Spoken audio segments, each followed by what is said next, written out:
दोनों हाथ उठा के जोरदार ताली देकर सब लोग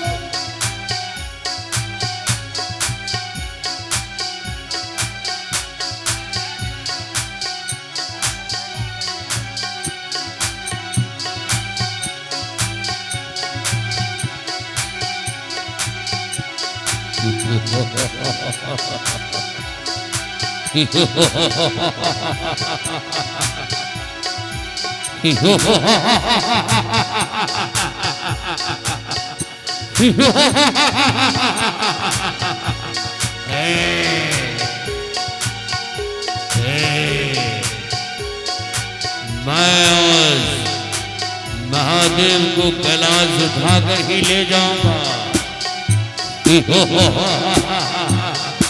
महादेव महादेव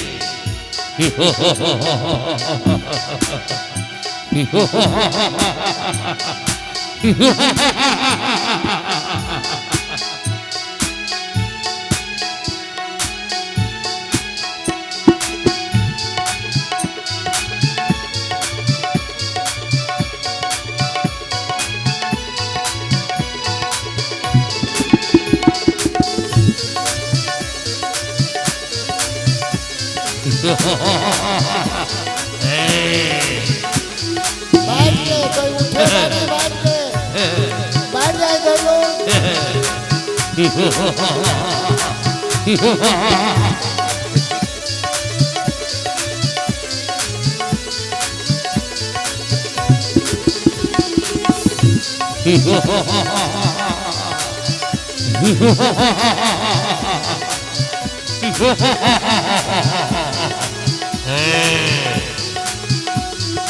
महादेव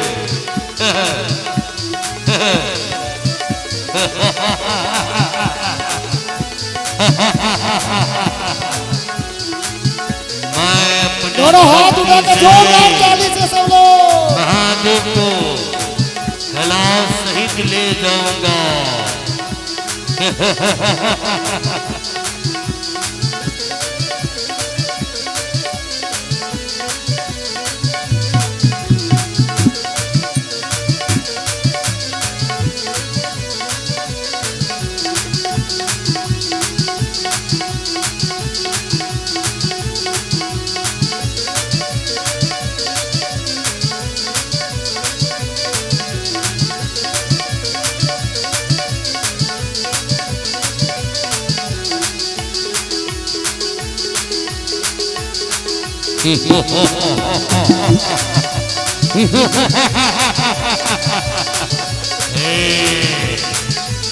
महादेव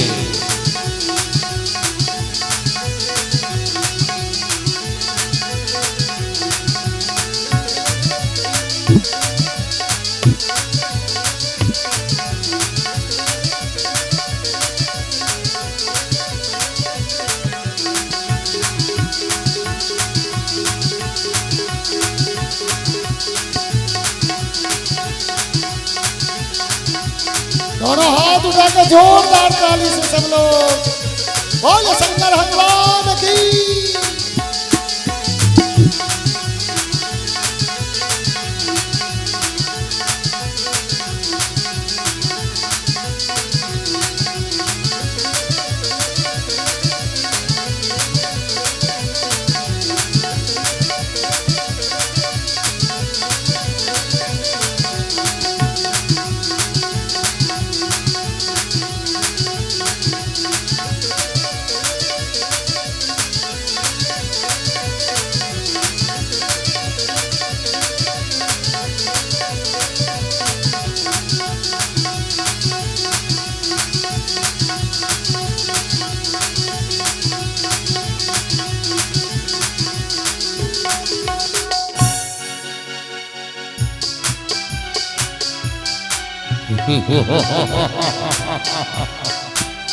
Hey